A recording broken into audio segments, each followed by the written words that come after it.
Hey, this is Digital Day with another cryptocurrency and blockchain update. Today, I have a very special guest on the call here. As you can probably see, I have Jake Boyle with Caleb and Brown.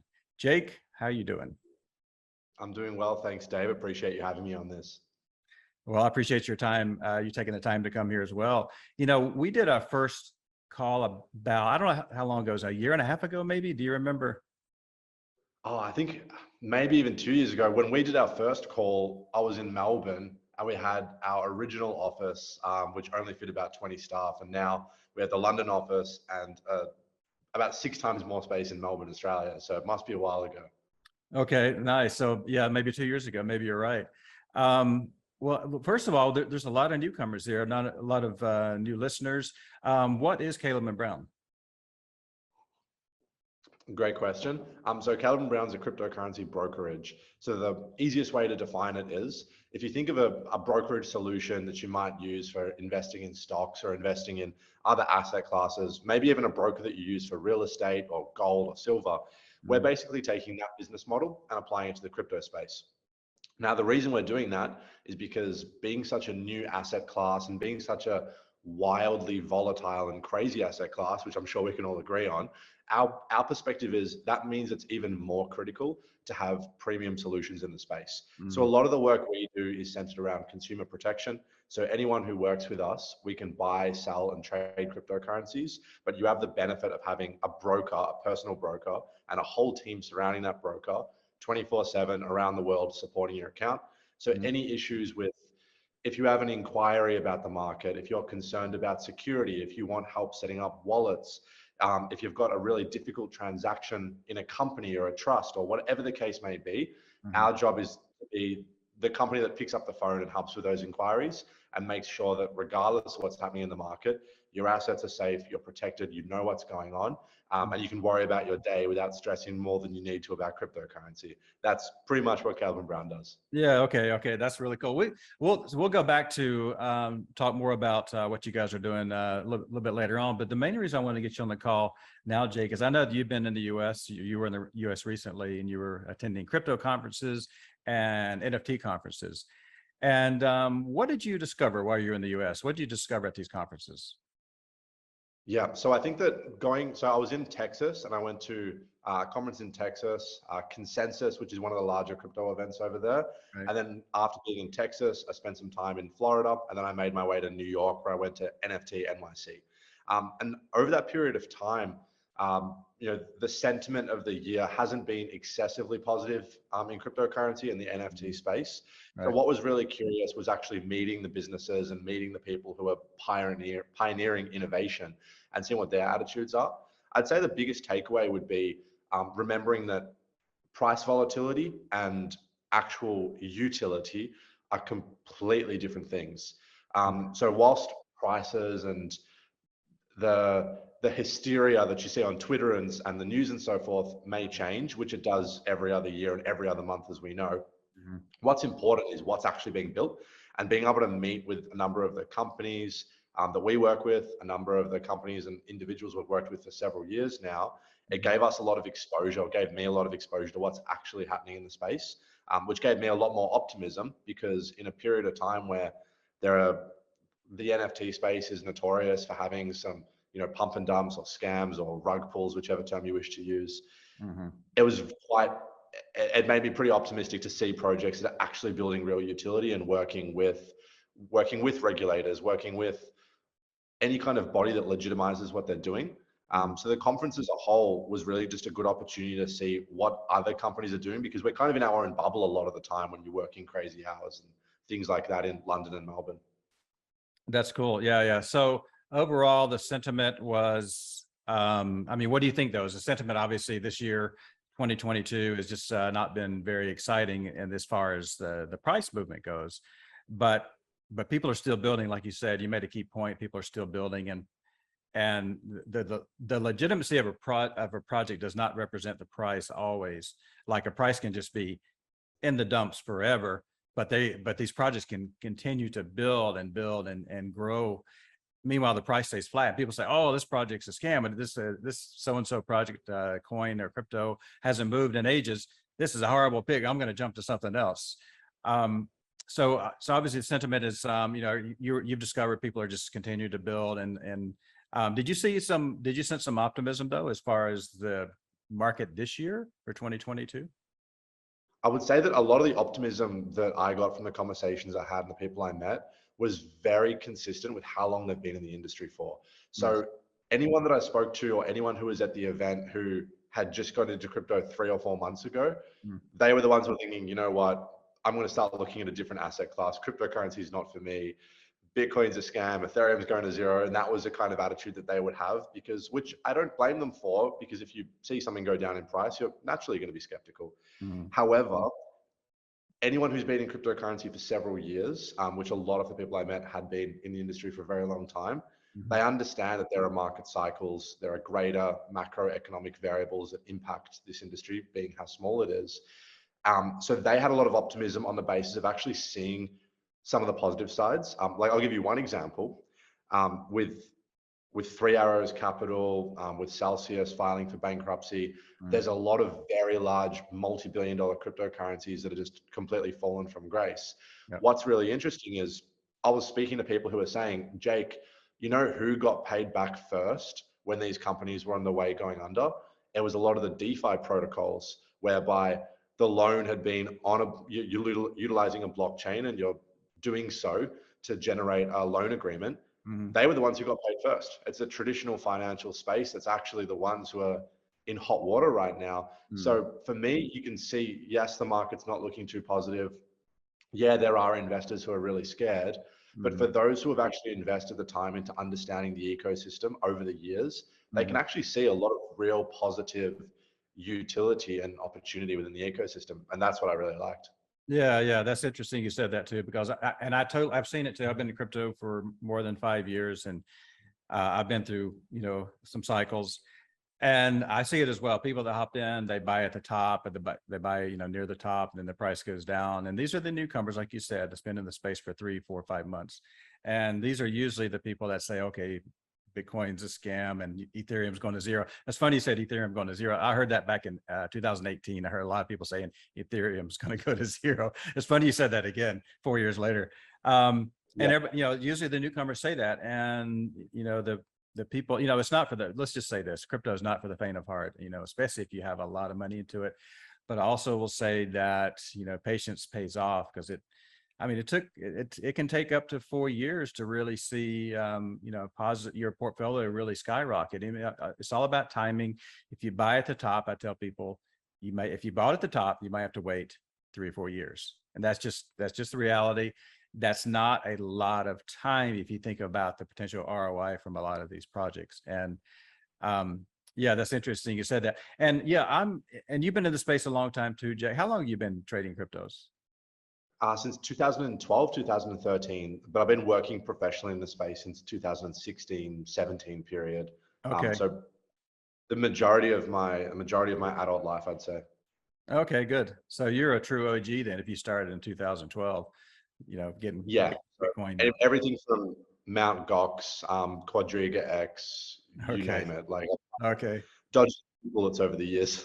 Yeah, yeah, yeah. So you have a pretty good armor about you, as far as these ups and downs, these cycles. I mean, you're definitely impervious to any type of, or fairly impervious to any type of emotions when it comes to market, because we all know those things are going to go back up again, and like I said, it just takes patience. And what did you now? Let's talk about NFTs a little bit. A lot of people are excited about NFTs. For some reason, well, not for some reason, I know why, but NFTs just clicked with me. And a lot of people still think you're just buying cartoons and just crazy art, right? But it's much more than that. You're buying a community, you're buying into a community, you're buying into a smart contract, you're buying into a culture and artwork as well. What did you, after attending these NFT events, you went to NFT New York, right? Yeah. What did you learn there? Let's talk about that one. What NFT project got you excited the most? For sure. So I think there's what's really important in understanding the NFT space is not casting one judgment across the entirety of an industry, which I think you shouldn't do for any industry for that matter. So a lot of people talk about NFTs and they think, oh, isn't it just a drawing? Can't I just right click, save as? Now I have the drawing. Mhm. Um, And it's always kind of comical too, because don't get me wrong, the vast majority of NFT projects, I'm not too optimistic on, to be quite honest with you. Mhm. I think the NFT space that we see right now is very much like the early 2018 altcoin space. If you remember that period where all these altcoins soared during 2017, Mhm. and then there was this massive fall from grace. And what happened was 90% of projects we never heard from again. Some of them were even scams. Like some of the top 10 altcoins were scams back then. I remember. What did happen? 2018, 2019, the market started to mature, and there was almost like a purge where all the projects that offered no utility or value, they vanished, and the good ones stuck around, and they ended up hitting new highs later when the market matured. I think the NFT space is very much like that. And seeing some of the projects and speaking to people there and going to the events and so forth, it did become quite clear. Now, this project, they have no idea what they're doing. And it's really just a drawing that's on a blockchain, and it's kind of effectively ripping off another project. Mhm. We've seen so many people trying to copy like Bored Ape Yacht Club. Yeah, there's a lot of Um, apes out there. However, on the flip side of it, there was tons of optimism because some of the projects I went to, or some of the events that I went to, the cost of the NFT might be a few hundred US dollars, Mm. and the access to events and the access to networking was worth dramatically more than that. Some of them work like membership clubs. You have a gym membership, for example, that you Mhm. have physically in your wallet. Using token proof or an application on your phone, you could have that same gym membership in your own digital wallet, verifiable, finished. And if you can actually sell that during peak periods where everyone wants a gym membership, and then you can buy it back in winter periods when no one wants January, to go to right? the gym. Sell it in January. Yeah, sell it when everyone has their New Year's resolution. There's a great Yeah, business model for you. yeah, yeah, yeah. Um, and some of the events too, like I did go to like Ape Fest, of Bored Ape Yacht Club events and so forth, and seeing kind of like the mixture of like the Web3 innovation paired with a lot of like traditional like strategies of making great entertainment and making a seamless experience Mhm. for users using mobile applications and so forth. I thought that was really cool. But like I said, there's got to be a period of time where the hysteria has to calm down and the good projects will become very obvious. And we need to have a market where you can't just release some random scam and make millions of dollars overnight. Yeah. There's got to be a sense of education and maturity that prohibits that from being possible. Where do you see the future of NFTs? Obviously, you talked about they could be a pass to a gym. They could be a VIP membership or a membership to a gym or something like that, to a fitness club. But what else? What do you see though? Do you think just having a cartoon image is a thing of the past, and it sells for 1, 2, 3, 4, 5, 10 ETH, and nothing else? Do you think that's gone forever, or do you think and do you see the future of NFTs having real utility? I definitely see the future of NFTs having real utility, but I also think that projects will be categorized. To give like a really direct example, if you think of CryptoPunks, if you think of autoglyphs, some of the earliest like on-chain innovation for non-fungible tokens. Now, Mhm. the reason why the value of a CryptoPunk is so high is not because you're getting all these membership allowances and so forth. Of course, there's a lot of value of having a CryptoPunk because then you can tell people you have a CryptoPunk. But I think that the reason why those kind of assets could potentially do quite well and they will stick around is very much on the basis that if you could buy the first iPhone, or if you could buy the first computer or the first Ford Model T, for example, you're Mhm. buying a piece of history for an emerging technology class, which is tremendously innovative. And the reality is that the first computer ever made is not going to cost $200 right now. It's probably cost an outrageous sum of money.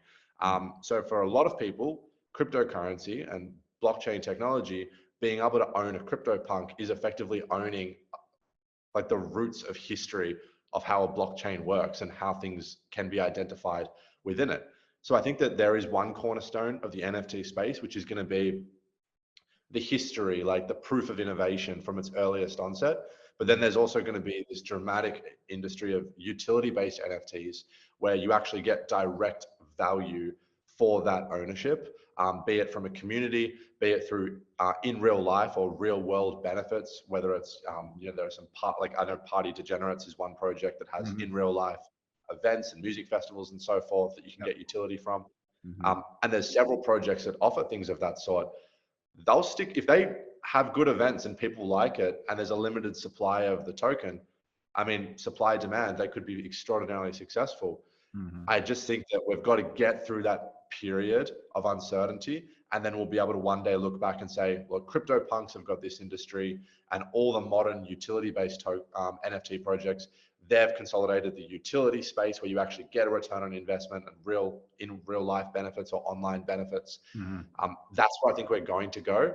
And I'm quite optimistic. And to be fair as well, like a lot of our work as a business has been building out solutions. So if someone says, hey, Caleb and Brown, I'm looking to purchase a doodle, I'm looking to purchase a CryptoPunk or an ape or any of these blue chip NFT projects, we can actually transact and broker in that capacity too. So we're putting in the work on our end to build for this.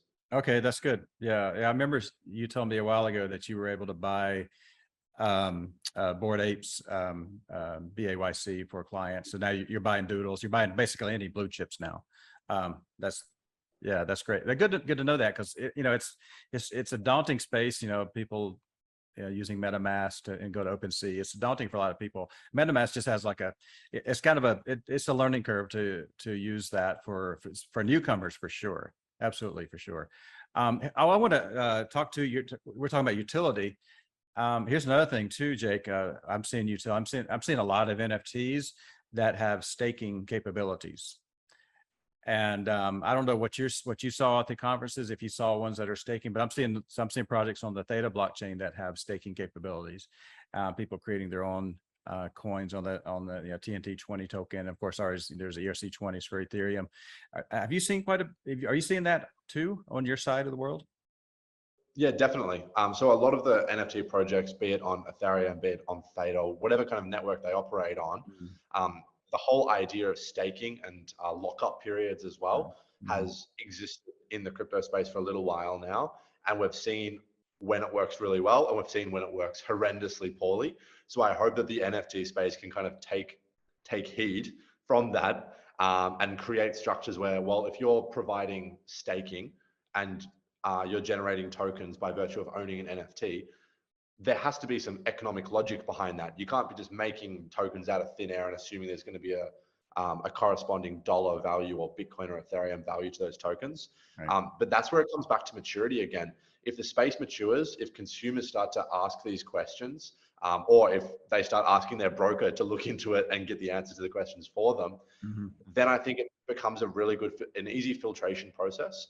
I'm seeing staking protocols all the time, or NFT projects that utilize staking, or opportunities where you can be rewarded for locking up your NFT for periods of time. I'm seeing that quite a lot these days. What I hope is that as long as there's economic or like tokenomic logic behind it, then it could work extremely well in the future. Whereas if it's just throwing the label staking on top of something, or yield on top of something, and using these nice buzzwords, that might be successful for those projects in the short term with investors who are new or don't really understand the industry, but it's not going to fly in a year from now, especially if the market's sitting stale and conservative, which it has been for a bit.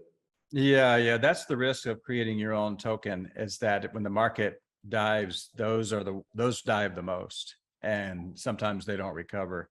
And I think that people that are doing staking project, creating their own token for their staking project, their NFT project, really should consider that. I mean, there's 20,000 cryptos on CMC right now, last I looked, and probably by the end of the year, there'll probably be 25,000. There's a lot of stuff out there. I think 95% is going to go away. That's the number that seems to be synonymous with a lot of people. And I it might be more than that. It might be 98%, to be honest with you. And that's actually a good thing. My strategy is to pick the 2%. Part of that 2%, not all of it. You don't need to have 50 different cryptos in your portfolio, but my goal is to pick ones that's going to survive. And I really think it's going to be a 98, maybe 99% purge, to be honest with you.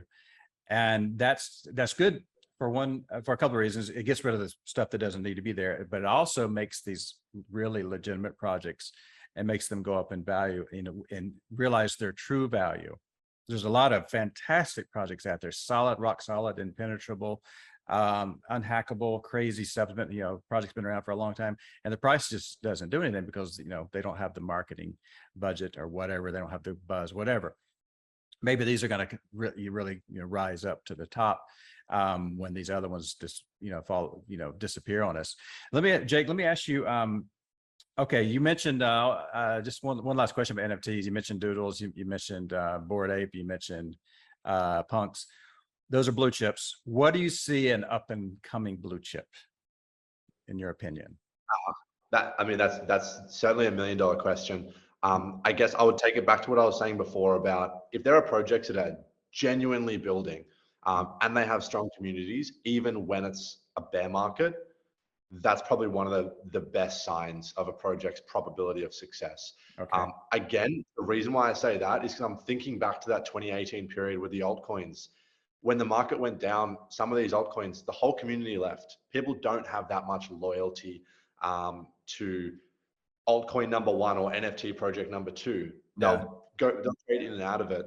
So I think what's important is, because I'm going to look to try and assess this over the coming months, just on like a personal capacity, not even a Caleb and Brown capacity. Yeah. Figuring out like which projects have strong communities where people are active and the founders of that ecosystem are publicly verifiable, because being publicly verifiable and having an actual face or a phone number, an email address or an office address gives so much legitimacy in this asset class. I agree.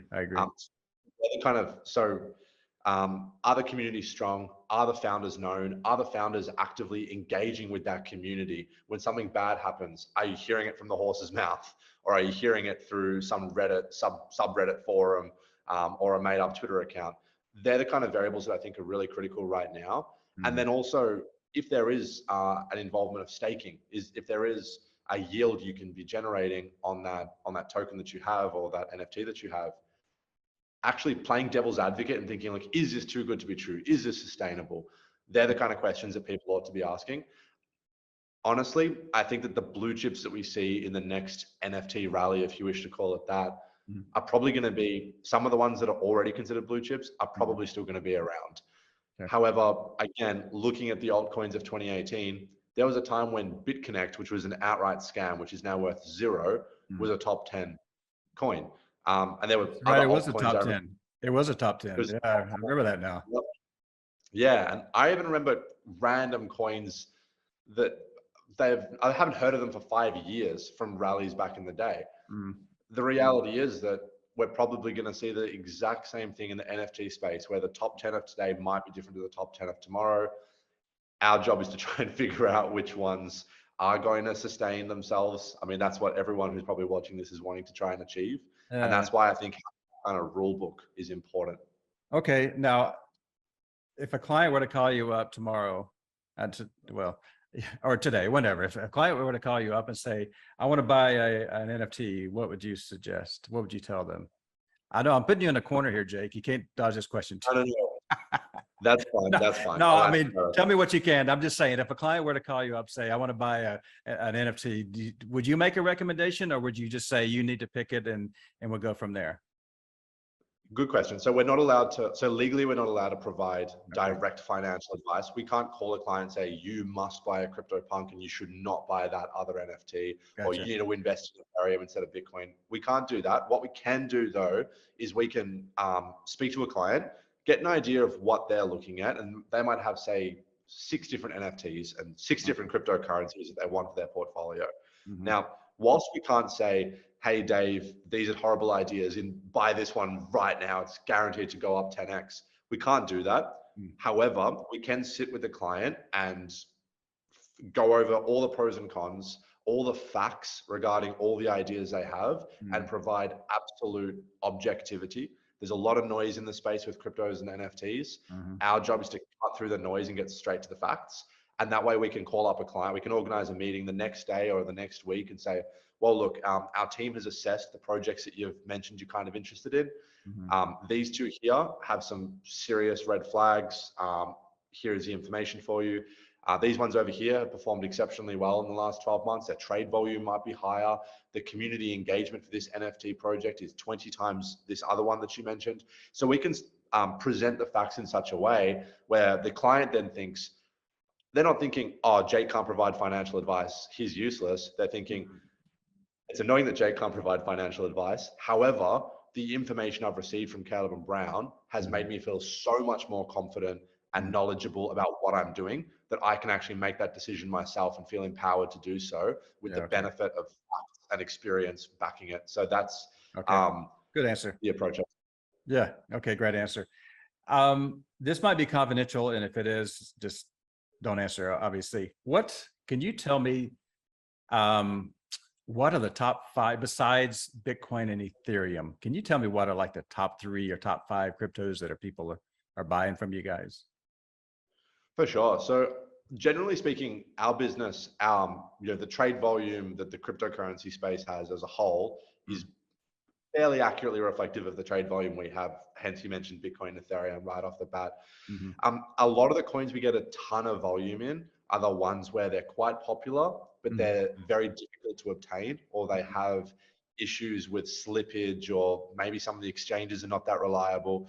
We have tons of trade volume in coins such as Theta and T-Fuel, which probably won't come as a surprise to your community who already transacts with us. We do have a lot of trade volume in a lot of the layer ones, any of the tokens ranging from Solana to Avalanche to Matic, a lot of the newer projects like DeFi protocols as well. For example, Maker and Chainlink, Compound, Aave, if I'm saying it correctly. All of those tokens, we've always had a lot of consistent transactional volume come through. And particularly when the market's got a little bit of concern, there are companies that are going bankrupt or having to fire half their workforce. That's when a lot of clients are calling us up thinking, I'm stressing about the market. I don't want to get hacked or have my coins locked on an insolvent exchange. I need these difficult tokens like Theta or Avalanche or Ethereum, Polygon, whatever it might be. Caleb Brown, can you help me source it? So I think that's why a lot of the trade volume is coming from a lot of those altcoins. Okay, good. That's useful. I appreciate that. Well, let's talk. Well, Jake, let's talk about. Let's go back to what you guys. I mean, obviously, you guys are crypto brokers, and you can buy NFTs as well. I've been a client of yours for a long time, more than 2 years, and I know that a lot of the C4C members have been clients or clients as well. And not everybody's heard of you guys. Obviously, people are still, a lot of people love Coinbase, they love Binance or whatever. I have an aversion to these exchanges like that because I had an issue with Binance. I had an account in great standing with Binance that I opened up in 2017, Binance.com. And well, they locked me out. They said I needed to supply all kinds of paperwork and there's no customer service with Binance. There's no customer service with Coinbase, and I'm naming names, but I'm just telling it like it is. I mean, these are the big two, and there's other ones too. There's I have a bad taste in my mouth with dealing with these exchanges that have virtually no customer service at all. And I said, forget it. You can keep my coins. I'm going to move on. And that's when I really started to utilize you guys and started talking about Caleb and Brown, with my group, and we did that video a couple of years ago. I mean, I see that as a great thing that you offer is having. I mean, you guys actually have a live person that buys it that the client can talk to. That get on the phone or email or whatever. I mean, you talk to everybody, right? Or you communicate with every individual client? Yeah. So every client who has an account with us.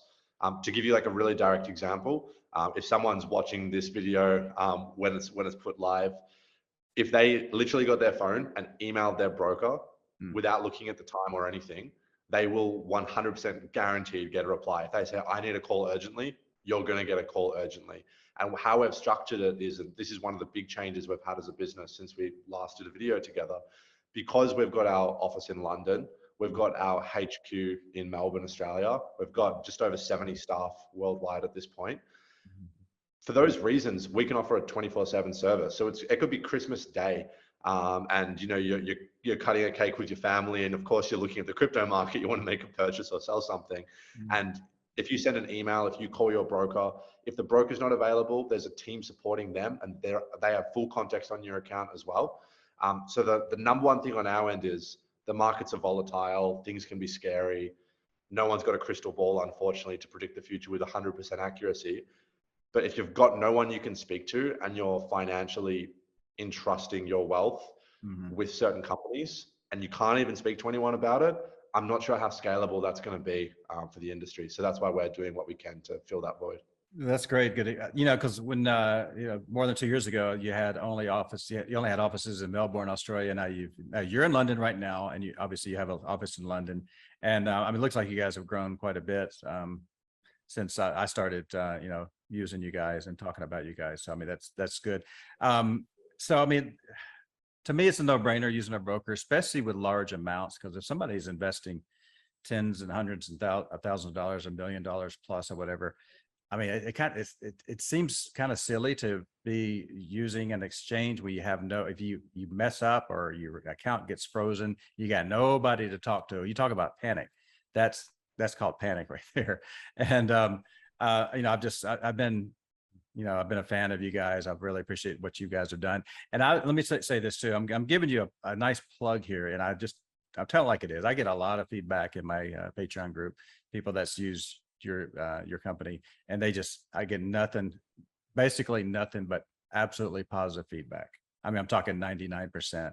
People just say, they do a fantastic job. And I appreciate you guys taking care of, of our clients and really crypto. I mean, you guys are important for the whole crypto space. I mean, we got we got these issues, like you say, with Three Arrows Capital, we got Voyager, we got Celsius, and this is bad for crypto. And we had the Terra Luna. I mean, and this was, this is it's a blockchain project, but that just collapsed too. And this just really shattered confidence for a lot of people in the crypto. This just, compounded the fact that people are buying, that are in the space just for a few months. And then they see all this other stuff, all these scams and rug pulls going on. And this just really shattered a lot of confidence. And you guys are a real asset to crypto. Let me just say that right now. You guys are a real asset because you actually take care of your clients. I'm just getting, fantastic feedback, and I've been really happy with you guys as well. So I appreciate that, what you guys are doing. I appreciate that, Dave. That's really good to hear. Yeah. Hey, anything else you want to talk about? Anything at all that we didn't cover that you want to talk about? The crypto market. I know we talked a little bit about the sentiment. Anything else you want to add? I suppose I'll give just like a brief update for people on what we're doing as a company. So I've made this really clear to everyone I've spoken to. I've emailed clients about it. It's really unfortunate with some of those companies and projects you mentioned. And obviously it goes out saying that we wouldn't wish failure on any crypto business at any point in time, because it's ultimately consumers and the industry that gets screwed by that. Yeah. And the hard reality for our business is that we have so many clients who sign up with us after being burnt by exchanges that are collapsing or having their assets locked up. And that's not the way we want to be winning clients. Of course, we're going to help anyone who reaches out to us. But I think what's really important as a message for me to convey to people at mass and at scale is that we've positioned our company in an extraordinarily conservative way. So all client funds that come to us, all the assets that we store for clients, we utilize cold storage wallets, vault security. We utilize companies like Fireblocks, which I've made blog posts about, to ensure that we have the best custody solution that's possibly available. And then we have an entire team that works on purely just making sure that's taken care of. So we can proudly say that not a single dollar has ever been lost of client funds. We've never had a single wallet compromised. We've been able to look into options for insurance and so forth as well to give layer and layer of protection. And most importantly on my end as well, we've never had to lay off any of our staff because of the market downturns, because we're not an over leveraged business. We don't have loans. We're not loaning to other crypto companies. We're not getting client funds and then reinvesting it into something else. The mass greed, which I think hit the industry last year, I'm very proud to say that our company never engaged in anything of that sort. Wishing all the best to companies who are in risky situations right now. But I just think it's really important to resonate to any clients or people who are thinking about getting themselves involved in the industry. It's important to know that your assets are safe. It's important to know that the companies that you're working with have consumer protection on the forefront of priority. So I just wanted to make sure that was really clear to anyone. And if anyone's concerned, I'd just say the reason we've got a 24/7 brokerage is so if you have a concern, you can speak to us, and we'll give you straight answers. So I definitely encourage that. Okay, I'm glad you brought up about the storage, because I was going to bring that up as well, because a lot of people are concerned about, they say, put your coins in cold storage and all that stuff, and a lot of people are just not comfortable messing with a hardware device. So it is a very daunting unit. I mean, I will say that this little device just causes so much sweaty palms and stress for people. The upgrades you have to do, and you have to put in your seed phrase sometimes after you download the software. It's just, man. So a lot of people don't want to mess with cold wallet, and I totally understand that. And a lot of people really don't want to mess with a hot wallet either. And they keep their coins on the exchange, but they're concerned. I get a lot of messages. They say, "Are my coins safe on this exchange?" And I'm like, well, I like having possession of my own property when possible. And then people say, well, how safe is it with keeping coins at Caleb and Brown? I have a lot of clients that are keeping coins custody with you guys. You're saying that that the safety factor, it's up there. I mean, it's not, nothing's bulletproof, I guess. We have to say that nothing's bulletproof, but can you elaborate a little bit more about what's Fireblocks, right? Using Fireblocks. Yeah, definitely happy to go into detail with it all. One thing I will say is we always encourage clients, we just give clients options, right? Like if you want to trade with us, this is how you do it. If you want to reach out to us for questions, do so. When it comes to storage, if you're going to use cold storage wallets, well, we can test the wallets for you. We can help you with any educational inquiries. That's your call. If you want to leave coins and assets with us, well, we'll tell you the benefits of doing that. And there's no cost of storage or sending or withdrawing coins from us. So we like just laying everything out so the client is completely in the driver's seat with their decisions. Now, what I will say is, unfortunately, we have had a lot of clients over the years we've operated who have called us up and saying, "Oh, Jake, my private keys have been stolen, or I signed the wrong contract address and I got scammed, or someone in a Discord group has tricked me or manipulated me into doing something which has resulted in coins being compromised." Unfortunately, all of that is out of our hands because we can't control what clients do with their own capital and their own assets outside when they're not in our custody. We've never had that situation once for a single penny when clients have stored assets with us. So I sleep a lot better at night when clients do use us for their custody, because then I know that they're entrusted in a business which has invested millions and millions of dollars into creating these solutions that we don't charge clients to utilize. It's just a part of the service. Whereas if a client just buys a ledger online for $50 or $100 and they watch a few YouTube videos, the majority of the time, you probably will get it perfect and you probably won't have any issues at all. And like, more power to you. That's fantastic. But the probability and the risk of failure and human error when you're new to an industry is still there. So I always, and I can speak on behalf of our whole company and all our brokers and so forth when I say this, we always get really nervous when we send clients significant sums of coins, because we know that it's safe with us. We know that we're going to get it to the right address. We've got two-factor authentication and all the variables to make sure that we're sending it to you and we know you are the person behind the wallet. But once those coins are out of our control, there's nothing we can do. And the benefits that we've developed over the years by integrating leading software solutions, which Fireblocks is one of the companies that we partner and engage with, allows us to utilize. We have segregated wallet addresses for clients. Every client has all these different vaults in their accounts with us. We have the online portal that you can log into to check your balances at any time. We utilize vault solutions. We then take that, make sure it's audited, make sure it's fitting the standards that regulators require of us as an Australian company that's proudly incorporated in Australia. And then we bundle all that up, and then we can have the benefits of insurance because we're using Fireblocks and because we're using all this great technology and hardware and vault solutions and policies that dictate how we can send clients coins. So as you can kind of gauge from what I'm saying, there are so many steps and there are so many full-time staff working just on the custody component and the risk component of the business. So I'm thinking, well, if we've put all these years into it and we've done all of this work to provide a product which has not been compromised at all, and in the event that it could be compromised, it would be an isolated event for that particular wallet, for that particular client, of which we have complete financial liability over. Mhm. That gives me so much more confidence when clients store assets with us, because then I can just say, perfect, you've bought the coins are secure, reach out anytime you like, let's move on and enjoy the sunlight, let's get a coffee, done. When Okay. we send it to the client, that's when you start stressing out a little bit more, to be quite honest with you. Hmm. Yeah. I understand that. Yeah. So it seems like that it's safe to keep your coins there, and I'm not recommending to do that. I'm a purist. I like to have possession of my own property, like I said earlier. But it seems like that what you guys offer, your cold storage solution, is a lot better than keeping coins on Coinbase and these other major exchanges where and other ones too, because you never know when they're going to suddenly say, okay, we need all this, like what happened with Binance with me. We need all this paperwork. You need to prove who you are. And I've seen this happen before. I've seen people stress out.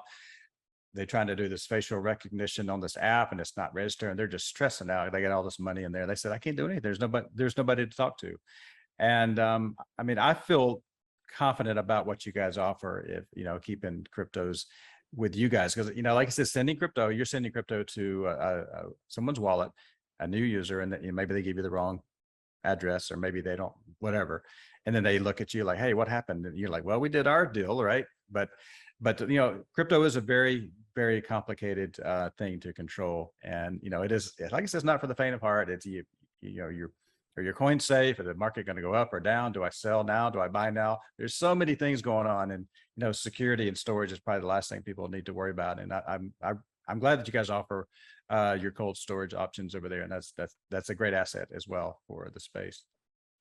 Well, I think it's also, what's really important for me to kind of explain to people too is, you can have an account with Caleb and Brown. You Mm. can speak to a broker who's been in the industry for a long period of time, who's qualified and has all the experience necessary to help you out. Mhm. They've got a 24/7 team around them. So you've got a whole fleet of resources. It's effectively private banking in that degree. And you can have your online portal, so you can see when you've sent coins in, you can see when coins are being sent out. You can have the account, speak to your broker, deposit coins, withdraw coins 100 times over, Mhm. and the total cost of that service would literally be $0, because we only generate a transaction. The only fee we have is when you're buying or selling or swapping or putting limit orders in place for coins. We Mhm. make that really clear to clients. And the reason we do that is because I don't ever want a situation where a client has all these withdrawal costs, which means that they are financially discouraged from making an autonomous decision. I Mhm. think that's not fair business practice. You Mhm. mentioned yourself that you're a purist, and for me, I use Galen Brown wallets personally. I have used hard wallets, I use hot wallets, I've used all the wallets before. I absolutely think that people deserve to own their assets and be the custodian of their wealth. I completely agree with that. Mhm. Our job is just to say, hey, here's an option. If you like it, send your coins there. If you've got your own wallets, we're going to test it. We're going to make sure it's verified. We're going to safely Mhm. get the coins across. And if you change your mind a week later and call us up and say, hey, Jake, I want to send the coins back to Caleb and Brad, this is too stressful for me, let's do it. That's There's no cost. There's no obligation for you. That's cool. So you're offering options, and everybody wants options. That's good. Exactly. And okay, we need to end here pretty soon. Just real quick, how do people contact you? How do they sign up? What's the next step for people that want to start trading crypto? For sure. Well, I would say that the starting point is go via our website. Mention you've heard of us from Crazy for Crypto, so we can ensure that your account's taken care of as absolute priority. You'll get the bells and whistles and so forth. We've got a new, fresh website and a new brand. You can see I'm wearing my Caleb and Brown jumper right now with our All new right, cool. logo and our colorways. Please give us feedback on our new website because it's very fresh. I'm also going to take this off afterwards because it's actually summer in London right now. Okay. I would say if you do sign up with an account, mention you've heard of us from Crazy for Cryptos. Get on the phone to a broker. Just organize a time to speak to someone. You don't have to have a trade pending. You don't have to transact. It's a tool for your toolbox. It's a resource that now you've got that resource. You've effectively gotten cryptocurrency, private banking, American Express, premium, whatever you want to kind of liken it to. You've Mhm. got it. It costs you nothing. Use it if you want. Don't use it if you don't want. That's really all there is to it. But just via our website, mention Crazy for Cryptos, and everything else will be taken care of. Okay. And you still offer a discount on trading fees if you mention Yeah, crazy crypto, absolutely. if they mention crazy cryptos. Okay, Exactly. So that's cool. discounted trading fees, priority verification, all of Okay. that. and you'll have a broker who will go through all the fine technicalities over phone, Zoom, or hey, if you're in London or if you're in Australia, even in person if you want to get lunch or something. Okay, cool. Awesome. And you guys can service virtually every country. Yeah, virtually every country. So we've got clients in over 107 countries, and we've done billions of dollars of transactional volume all around the world in hundreds of different cryptocurrencies. Mhm. The vast majority of our clients are across America, Europe, and Canada, and Mhm. Australia and New Zealand, of course. Mhm. USA taking, unsurprisingly, USA taking up the majority. We've had the pleasure of meeting a lot of clients in person throughout these different cities and countries. And it's only very select countries that regrettably we cannot transact with, but that's Sure. for no internal decision. It's just because we have a regulatory obligation. Yeah, yeah, of course, of course. All right, well, that's great. Well, Jake, hey, thanks again for taking the time. And I'm gonna, in the description of this video, I'll put a link. If you guys want to sign up with Caleb Brown, follow that link and mention Crazy Cryptos. And Jake and the team will take good care of you guys. I can promise you that.